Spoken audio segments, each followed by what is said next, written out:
we're pumping out all these messages into the world. You know, if we're just a content machine and we're making decisions really fast, we're part of the problem, and maybe we're a huge part of the problem. I would say, like, that's a huge issue. Hello and welcome back to the Alchemists, a limited series podcast you'll quickly come to know as your spirit animal for State of Social 2024. My name is Andres Lopez Varela, but you can call me ALV. And in case you're wondering, you may already know my spirit animal is the cat. In fact, it's Pusheen the cat on the internet. So feel free to slide into my DMs and tell me all about your love/hate for Pusheen. And today we are recording on the traditional lands of the Whadjuk Noongar people live at State of Social 2024. And I'm very happy that we've been able to put together this conversation in this particular group of alchemists from across the industry to chew the scenery and talk about mental health and social media. So, a nice, light and breezy topic for today's chat. Before we dive in, I want to remind you that the whole series of The Alchemists is now available on anywhere you get your podcasts, really. So make sure you subscribe and so you can see all the episodes in your feed. And with that, it's time to make the magic happen. It's my absolute pleasure to welcome our alchemists to the show today, including Tess Palmier, the co-founder of inclusive communications agency Brandable. Tess, welcome. Kaya, lovely to be here. So happy to have you. Also today, joining us is Julian Pace, the CEO and founder of the mental health social enterprise Happiness Co. Julian, welcome. Cheers, thanks for having me. Good to have you here. And finally, but last but not least, shall we say, Lara Kennedy, the general manager at Quip, an online community building and social media management company. Lara, hello. Hello. So happy to have you all here, Alchemists. Welcome to the show. I want to start, I guess, by acknowledging that mental health is obviously a very broad topic. There's a broad spectrum of issues and contexts and nuances that obviously we're not going to be able to cover in sort of a half an hour podcast, especially as it relates to social media. So with that in mind, I want to throw it over to you guys right away. And I guess, instead of talking at a very broad and high level, ask you each personally, based on your experiences, what you think the biggest mental health challenge created by social media is and why. Starting with you, Lara. Oh, just one? Just one, yeah. Just one? The biggest, I guess, the nastiest, the messiest. I personally would think that social media is supposed to connect us. I think the internet connects us. Yep. But I don't necessarily think social media as a whole connects us. I think, Messenger, certain tools within the social media kind of ecosystem do. I actually think social media is kind of starting to divide us more and more, which I think is partly the root cause of a lot of the mental health problems, where social media ultimately is a product and, it's a business and we as users are the product. And so we are kind of being manipulated by the algorithms. And the billionaire owners. Yeah, to potentially a cause that's not really actually aligned with the cause of why we use social media. So I do think that is kind of the root cause of creating sort of divisiveness online, which I think is leading to isolation, which is really not the intended purpose. Not the intended purpose. Yeah. What do you think, Julian? I think social media can be a really hollow place. I think that's substance. Yep. It's an attention business, we know that. But, you would both agree that I think self-attention gets lost. Yep.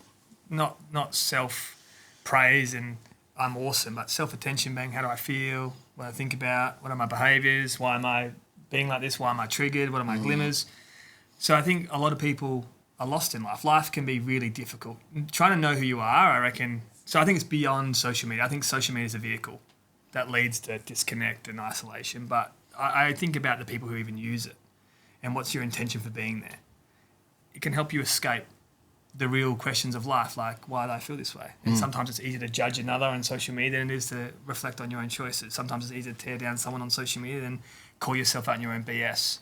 So I think for me, social media is a great way to escape the reality of the way that we feel, and it gives us a reason to justify everyone's on social media. Everyone's on a phone. So I think to me, it's like anything in life. It's what's your intention. I think social media can be a really great place. What do you think about that, Tess? Does that sort of resonate? Yeah, that's an interesting question. For me, it's the echo chamber.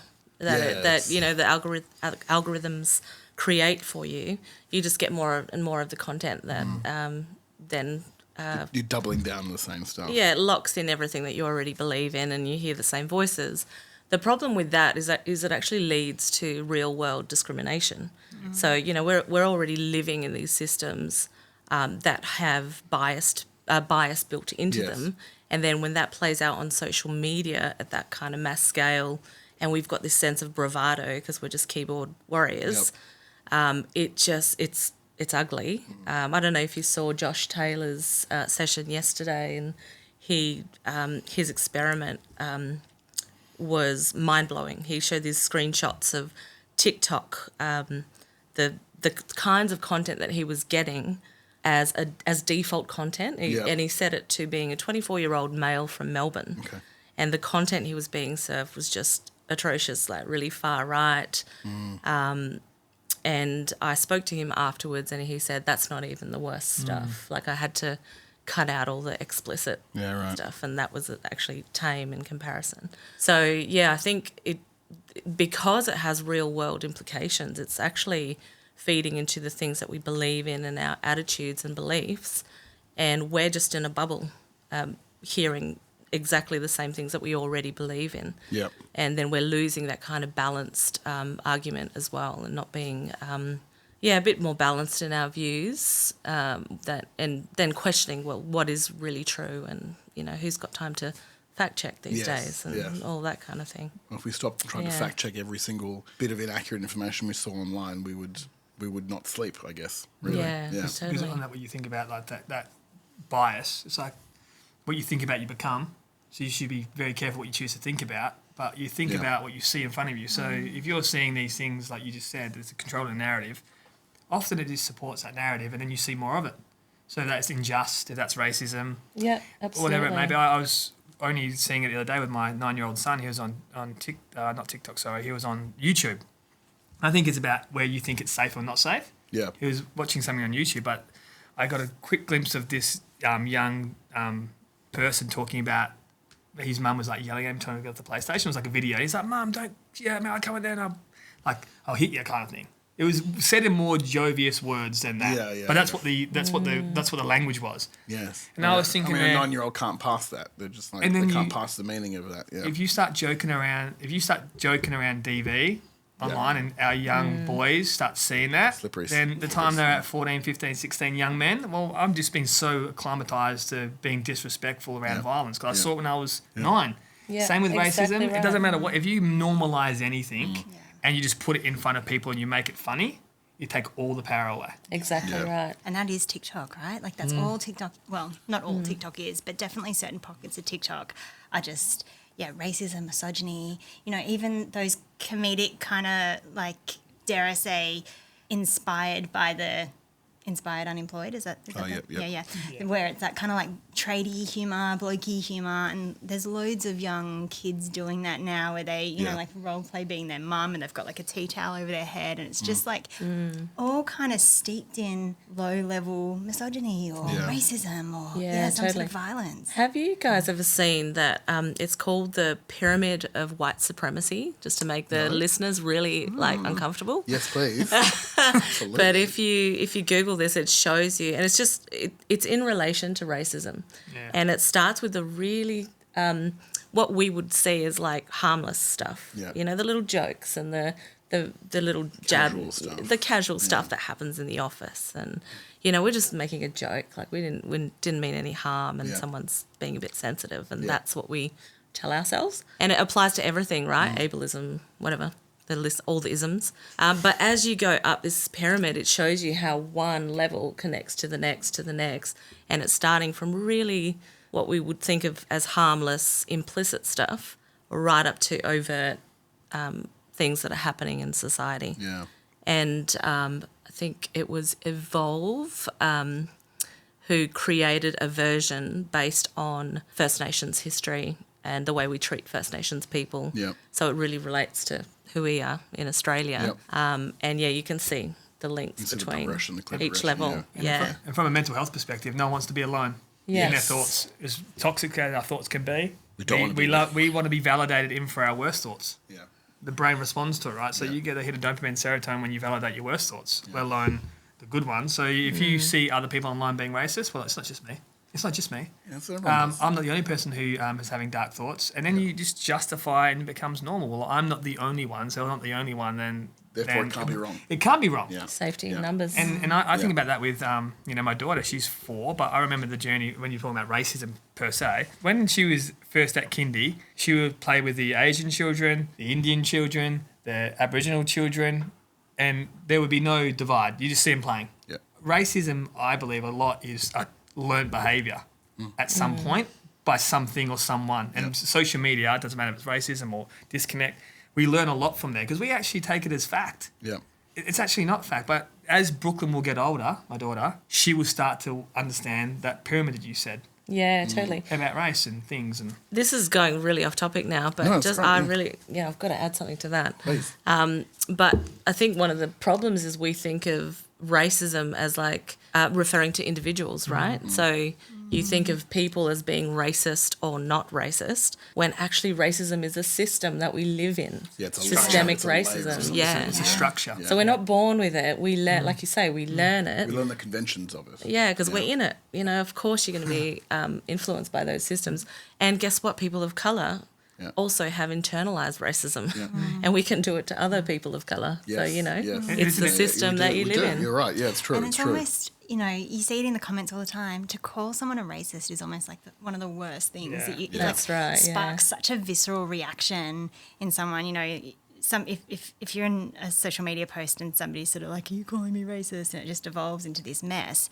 We are all a little bit racist. Do you know what I mean? I think We live in it. we How live in can we it. not be influenced by it? Yeah. Totally. And So- until so- we actually, I was that's just going good. to say, until we can actually, I guess, sit with the discomfort of that and then actively try to change it or make an effort to kind of be different, I just think we're going to keep, running into these issues. I agree. It leads me to an interesting point that I wanted to talk to you guys about. Like we've been saying, there are obviously different experiences for different groups in social media depending on, your life and your circumstances, but also depending on the platform as well, and just a lot of, context and nuance, how you interact with TikTok or Instagram or Reddit or, you're on a Discord chat or something like that. It's, then your age, your cultural heritage, your sexuality, your religion, your social value, whatever it is, whether you like cats or dogs, it really, really does get pretty low. But I think, judgment. yeah, I know there's a lot. Yeah, let's not get into that yet. I think regardless of your identity, though, perhaps the most significant thing that I think impacts how you make sense of what you see in your feed is how quote unquote literate you are with social media. To your point, Julian, we take it as fact. It's not fact. Someone just dumping some stuff on a reel, Tess, how important do you think it is that we, as an industry, lift the standards of social media literacy, that we contribute to lifting that in society at large, so people know how these platforms work, people understand, those systems that are in place? Like, how much of a role do we have as an industry to do that? Is it the platform's role? Is it the wrong priority for us? What do you think? Oh, that's a great question. I think as marketers, and I bang on about this all the time at every talk that I do, but we've got power and we've got privilege because of the role because of the jobs that we do. We get to communicate on behalf of brands and to people. And I think, it's easy to go, oh, well, it's the platform's jobs to educate people about their platform, or it's the government's job to have the right legislation to deal with the platforms. Easy for us to back out of that, but we can actually make a difference. We can actually be the ones educating and informing our audiences to be more critical and to be more informed. Really, I think we've got a responsibility to our audience to make sure that they're equipped to know how the platforms work. To the best of our... Really. Nobody else is doing it. I mean, there's some really shitty FAQs on the social media sites as well. This is like you can press a little button and when you get an ad, this is how we will serve this ad. But nobody's doing it. Like, we're the ones who are pumping money into these platforms and channels, right? So it makes sense that we should hypothetically, be involved in that. What do you think, Lara? Yeah, I think that, so I'm going to take us on a slight tangent, if you don't mind. No, I love it. I think just, building off what Tess said, I think we do have power, And I think we have a role to play of ensuring that we are representing that sort of wider audience. And I think one of the ways that we do that is through, really good moderation and really good management of social media channels, so that, things like microaggressions, which would sort of fit at that, the bottom of that white supremacy pyramid, which are the little things that people say in the comments that kind of like... Yeah, they use a particular emoji in a particular way. Yeah, Okay. yeah. What does that mean? Yeah, like if we just continue as brands to kind of allow those microaggressions, and I'm not even talking about the full-blown aggressions, yeah. but even just the microaggressions, what we're saying to the people who see those, who follow our brands on social media, is like, it's basically like, this is not a safe space for you. Like you're not really accepted here. Yeah. So, Well, an analogy that just popped into my head is, if you've got a bricks and mortar space Yep. as a brand, you would make sure that space is safe for your customers to walk into. If there was some sort of hazard there, you'd deal with it, right? You'd want to create an environment that's safe. You wouldn't get sued. Yeah, exactly. You didn't build that space. A building company did it, I guess. Just like we don't build the platforms, but we're on it. We occupy a space on that platform.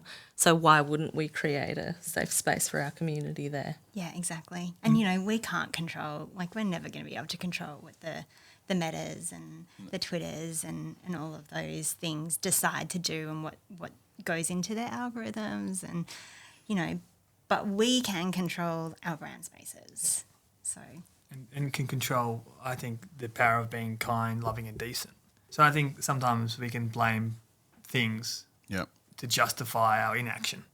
So I never forgot this once. Someone said that bad things happen because nice people let it.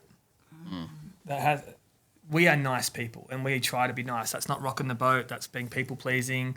That's not wanting to have conflict. But good people stand for what is right regardless of outcome. And I think that's the difference between a nice person and a good one. And I think we know good people on social media, because nice people on social media, but good people say, hey, that's not cool. We don't talk to each other like that. Yeah. That's not even funny. Yeah. To have self-advocacy, stand up for what you believe in. And to me, that's where I think sometimes responsibility gets a bit lost in, it's not what you do, I'll talk about this, but it's not what you do that matters. It's who you are when you're doing it. Yeah. So if you think about that when you are on social media as an influencer or a person or a brand or someone who has privilege, you have to take that same mindset, which is it's not what you do, it's who is your content inspiring people to be a better version of themselves or not, or self-reflective or not. Yeah. Like if it's allowing them to buy into racism or disconnect or, sexualization and sexualism and deviant, whatever it is your content that you're putting out there allowing people to become a better version of themselves or not? Yeah. And I think that's the responsibility part. Because you might be putting out this content, you're getting all these likes, and it's like, I'm so popular. Yeah. But it's not what you do. You can be really good at what you do as a marketer and really bad at who you are. Yeah. Yeah. You can make good-ass money being a real bad person. And I think that is about... And I know it's Elon Musk. yeah, but it's so hard to self-reflect that, and you need good people around you. You need people calling out you on your BS. The content that we put out, we are responsible for, like the words that come out of our mouth. You are responsible for the words and the things that you do, and they have consequences. And I just think often we may not think about, we just throw it on the air, online. We throw it on TikTok, and it's like, no harm done. Yeah. Yeah. And we don't actually think about the consequence it actually causes people. I think if we were thinking about our friends and family, we would. Yeah, that thing you said about niceness is a great point. So I think we need to know the difference between civility and politeness, because civility is not necessarily polite, but it's calling something out and coming from a place of like really grounded values. And sometimes that's really uncomfortable to do that. But politeness is sometimes just saying nice things on the surface, but we're not necessarily addressing what we need to. And I think that's... That rumbling, that discomfort. Yeah, exactly. And it comes from that need to want to be liked and loved. It doesn't matter your gender, your profile, your race, your belief. That is fundamentally true at everyone's core. Yeah, that's right. Yeah. And that's where it comes from. Even to stand up for injustice or for racism or anything, it's like, if I have to stand up for this, are people not going to like me? Yeah. Because that's like I want to stand up for racism and I want to stand up for gender bias, but do I get shamed because of that? Yeah. What's the cost going to be to me? Yeah, Am I going to be excluded that's or Hard something? because people are like, what does this mean to me, even to want to be good? I want to take. I just want to sidestep slightly. I want to talk a little bit about us in our industry and the impact that this continuous exposure to social media might have for those of us that work in the industry. Lara, I know that you and you know the organisation you work at, you're at the coalface of this, for better or for worse.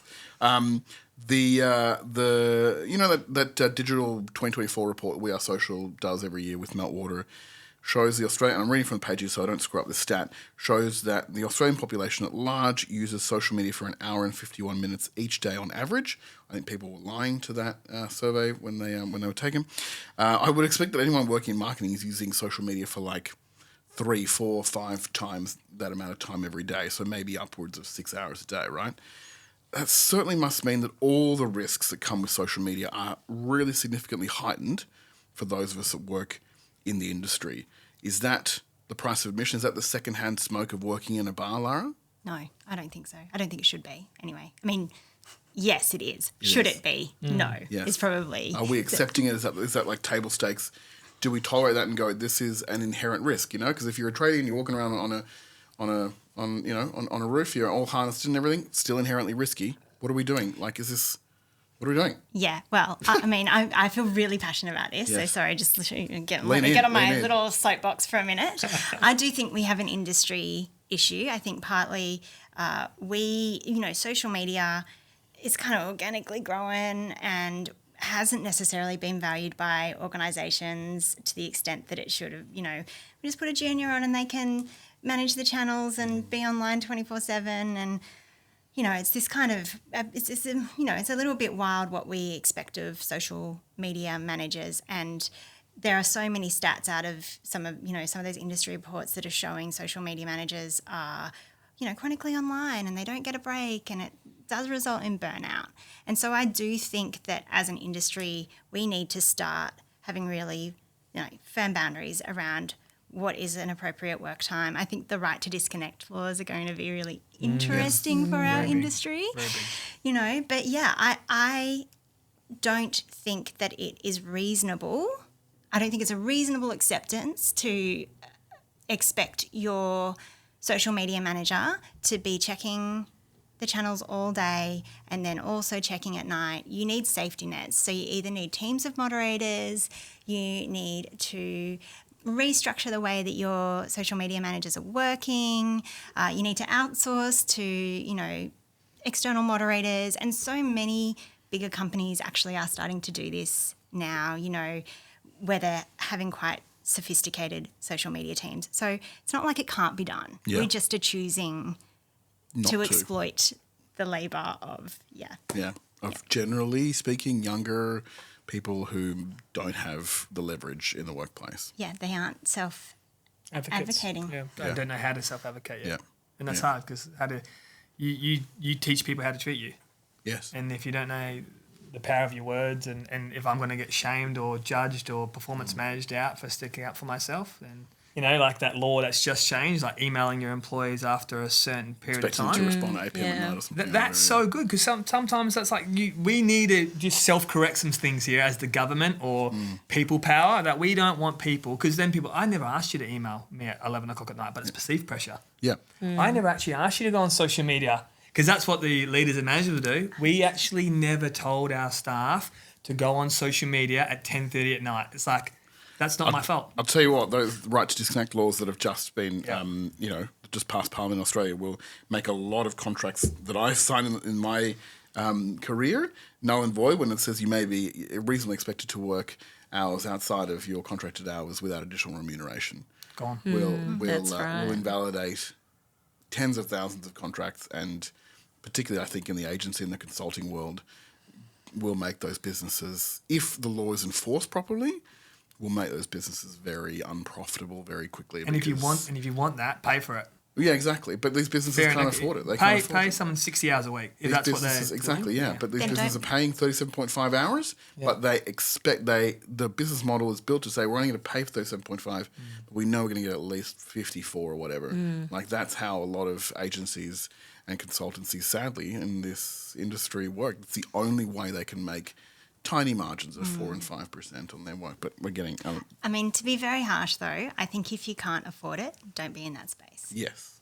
You know, if Yes. you can't afford to pay your people fairly and then sort of support them to disconnect by either paying additional staff or external support, don't play in that space. Yeah. Like that's you either pay the cost of playing or you pay the cost of not having that exposure. Yeah. Yeah, you pay one way or another, really. Yep. Yeah, that's a good point. Of course, we're not the only ones that are in harm's way because of social media.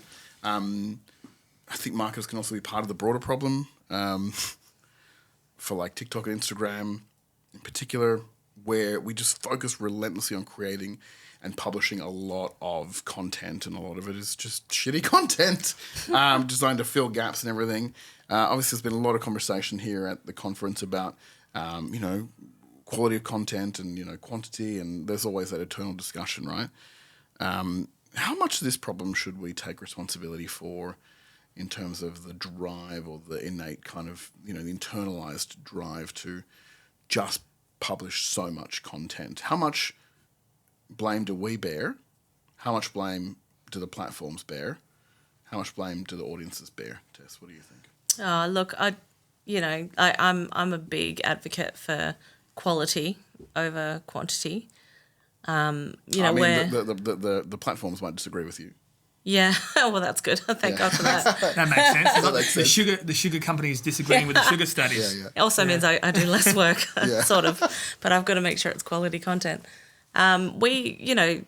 Getting back to bias systems, we're pumping out all these messages into the world. If we're just a content machine and we're making decisions really fast, we're part of the problem, and maybe we're a huge part of the problem. I would say,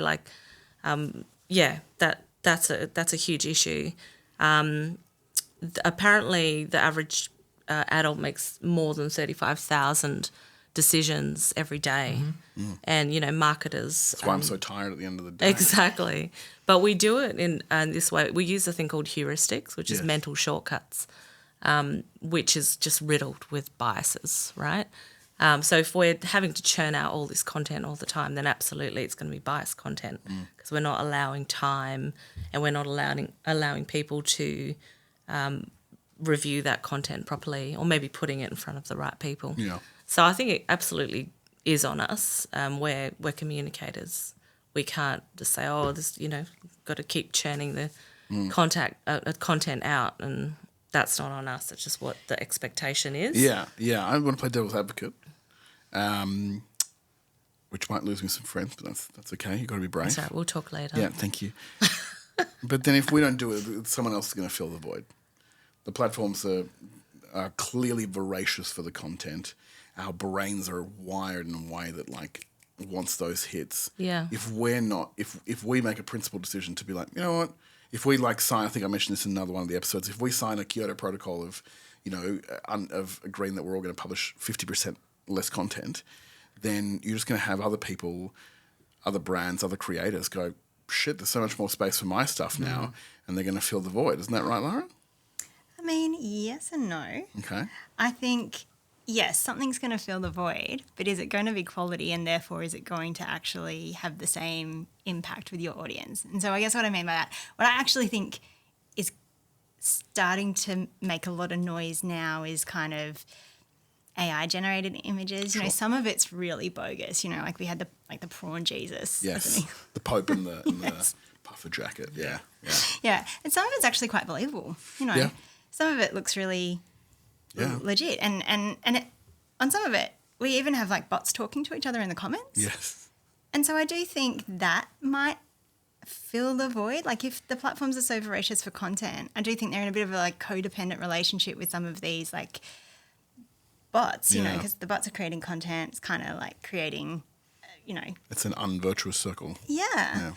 So, but I think we will continue to evolve and hopefully get better at spotting that, and therefore potentially the quality content's going to stand out in the sort of, I hate to say quality content is king. It sounds very, but that content's going to actually help shift the needle of what we want our customers to do. If we want them to feel something, do something, engage with something, I think that's going to work more effectively than just trying to push out lots of content that doesn't move the needle at all. Yeah. But things that are bad for us at times, we have a really good way of making sure we feel okay about it. Yeah. So grey area drinking, for instance, it's a certified program about people, how they have rules around alcohol. So if you have rules around alcohol, you're a grey area drinker. So what would be a rule around alcohol that would be common to you? I only drink socially. Perfect. Yeah. Rule. What's the rule for you? I only drink maybe one drink a week. Cool. Rule. Yeah. What's the rule for you for drinking? Only 15 beers a night. Only 15 beers. Yeah. No. Only beers in the afternoon. Yeah. So imagine how many rules you've heard about drinking. Only drink Thursday on Sunday. Only drink on Fridays. Only binge drink on Fridays. Only have one glass of wine on a month. There is that many rules around drinking to justify how bad it is for us. Yeah. I think social media's become the same. Anything that has rules, I've got to get 3 bits of content up a day to stay relevant. Yeah. Rules become really dangerous. And rules are a great way of justifying things that are bad for us. I only drink from Wednesday onwards. That's great. I only post at this time because that's what the industry tells me I should do. Yeah. And then it becomes, okay, well, it's a rule, so it's okay because everyone's rules. I only use 5 hashtags. I don't use 6. That's what I mean. And rules become, they guide us. So drinking is so bad for us, but it's a rule. Social media can be really bad for us. And then we're like, well, the rules say this, and we love rules. We've been asking for permission our whole lives. Can I go to the toilet? Can I hang out with my friends? Can I have ice cream? Like rules and permission are everything we're built on. It's a social construct as well, right? Yeah. So, 3 posts a day and I should be on for 10 hours. That's the rules of social media and that's the rules I abide by. Wonder what happens if collectively marketers just decide to go against the grain. Yeah, like I said, we signed a Kyoto Protocol of publishing 50% less content, Absolutely. Worked in acting. That big, what was that last year? The big strike, the writer's strike and the actors strike. You know what? Hey, that's how change happens. Yeah. We are not writing anymore. And where these Netflix and Stans and Foxtels and all that make all their money to produce content. It's like, you know what? Enough's enough. Yeah. And then something changes the pendulum at some point. But you got to have a lot of good people willing to sacrifice income. Yeah. Because they would have. Yeah, to stand on. I'm not going to get paid for a while. But you know what? What is true and good? Yeah. What is true and what good? What are my values? Yeah. And it's a hard thing. We have to have enough people who can self-advocate to be able to do that. So like if you're a junior and you go to your boss and kind of go, I know we've got these rules around posting, 6 times a week and blah, blah, blah, but I went to this conference and we're all signing this agreement that we're going to post 50% less. Time to look for a new job. Yeah, and your boss just goes, no, we post 6 times a week. Yeah. You're posting 6 times a week. And if you link that to mental health, hey, I actually don't think it's healthy for our company or our team. Well, actually, it's probably even healthy for me. Yeah. Straight away, they have a judgment that your mental health is an issue. Yeah. And then you've got the stigma. I was just saying that I don't think it's good for our mental health. I wasn't even saying that I was depressed. I'm just saying that if we don't look at this, it could become a problem. But straight away, you flag that this person potentially has mental health problems. That's right. And they link it to social media and they're a social media content maker. Then you punish them. Yep. Without it, like that subconscious bias again. This person maybe is not the right person for us because they don't abide by the rules, which is 6 posts a week. Yeah. It's hard. It's an accepted rule. Just accept it. What's the big deal? Yeah. So, obviously the role that social media plays in our lives has changed and, I think the pandemic changed our relationship with social media and for better or for worse in some ways, especially those of us that are in this industry. So in reckoning with that impact, in reckoning with the mental health consequences, what does responsible social media marketing look like for people who work in marketing? What do the responsible practices look like moving forward? Yeah, I'm a really Give me a top 2 or whatever. I'm a big advocate for good digital hygiene that I think that we carry from our sort of work life into our personal life. So things like not having your notifications turned on, using even like limiters for your apps, just putting little kind of points of friction in between you and social media. Don't look at your phone a certain amount of time before bed, just kind of really good digital hygiene, I think, is a really simple thing that all of us in the industry can do to look after protect our ourselves. mental health. Yeah, just to put a few more boundaries Yeah. in place around Yeah. our usage. Yeah. What do you think, Tess? I really like the tip to keep all notifications off. That's genius because you can choose to go in when you need to, but that, this constant distractions of notifications going off on multiple platforms is huge. Just ripping our focus and, Yeah. our mindfulness away from everything that we're doing in the real world. Exactly. But I think we also need to shift the accountability to leadership. Like as individuals and marketers, we can put some of these things in place that helps us to have the boundaries and be able to switch off when we need to. But leadership really need to step up and have the right policies in place so people can switch off and they've got choice when it comes to how they monitor and manage social media. So I think it's about shifting the accountability back to Where it leadership. should be. Where it should be, Yeah. yes. Anything else, Julian? Yeah, I think it's about caring about what you create, but not carrying the responsibility of being online all the time. So for in our work, I know we're a marketer, but we're ultimately a mental health and happiness provider. So we get people who reach out and read dark places, Yeah. and it could seem immediate for us to respond, but we're not a lifeline. So knowing exactly who you are and why you exist. So we've had our teams talk about this before, but Jules, this person's in a really dark place and it's like 11 o'clock at night. I'm like, parameters and boundaries, guys. Yeah. Why that is so sad and so heartbreaking that someone be in that much distress. If you care so much about that, which you should, but then you carry it into your sleep and you're restless and it's 11:30 at your night and you're with your families and you're with your kids, we aren't the lifeline. Lifeline's there. So it's knowing, I think it's really important for marketers and companies to know their role. Yeah. And that's how you build parameters. Happiness Go is not a 24/7 mental health support line. Yeah. We do a great amount of work in mental health, but with boundaries. Yeah. So I think your boundaries are critical, and also re-educating people on what them boundaries are. Like, we're here to help. We care about you. We want you to be happy, whatever content you create. But this is the parameters of how we do it. And I think Yes. that's from a marketer or a business perspective. And I think from an individual perspective using social media, the responsibility that we have to take is making sure that we never forget the power of curiosity over judgment. It is a superpower. So when you see these things on social media, are you curious enough to know if that's true or not? Like, is Yeah. it true? The question narratives, Ask that's yourself. curiosity. Because judgment's just like, oh, that's true. Yeah. Social media said. So I think if you're a user on social media, get more curious. Get some more information sources That's great. to feed your insights. Yeah. And if you're a user, create healthy boundaries. Yeah. And care deeply about the people that you serve and what you stand for and know what you stand for, but do not carry the burden of the instant validation and gratification that social media comes with. I remember one of my staff members said, I'm going to go on holiday. And I was like, awesome. She's like, I feel really bad though because I've got so much work. And I said, what type of work do you got on? And she's like, just all the people who reach out.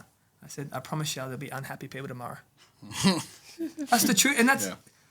That There'll be a queue will of them out be. the door And I'm not regardless, saying that's yeah. a good thing either. I'm not saying that I want unhappy people tomorrow, but there will be. So go take a holiday. Yeah. Fill up your right. bucket. Yeah. Do you really good. And when you come back, I promise you there'll be another 100 people who are unhappy you can Yeah. help. Yeah. Yeah. That's very good advice. Yeah. Yeah, with online community, I just want to sort of really validate that. But when we build safe spaces that people feel comfortable in, they feel like they belong, they disclose stuff. Don't they? Yeah. Yep. And so it's kind of like, well, we're doing a really good job.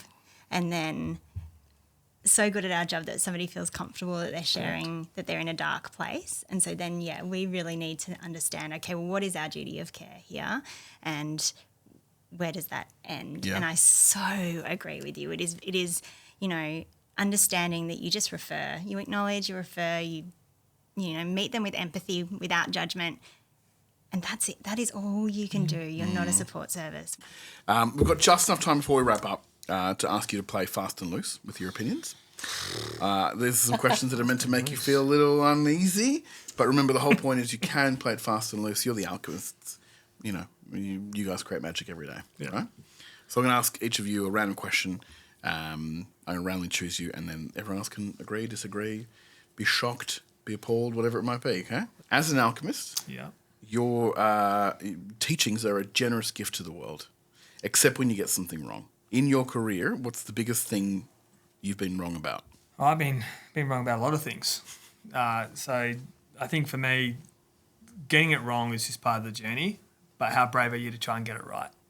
So to self-correct. To self-correct, yeah. I'm just a big advocate for that. Yeah. Like, I'll probably make a bunch of more mistakes Yeah. by accident and some on purpose. Yeah. Some you do willingly, some you self-sabotage in. Yeah. Like, we're complex people. Yeah.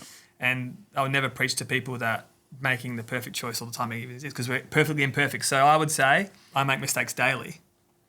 I do with my team. I remember I just made one yesterday Yeah. with my team. And it's about not worrying too much about what you get wrong. Just try and work on how quickly you can try and make it right. Good. That's great. Thank you. All right, Tess.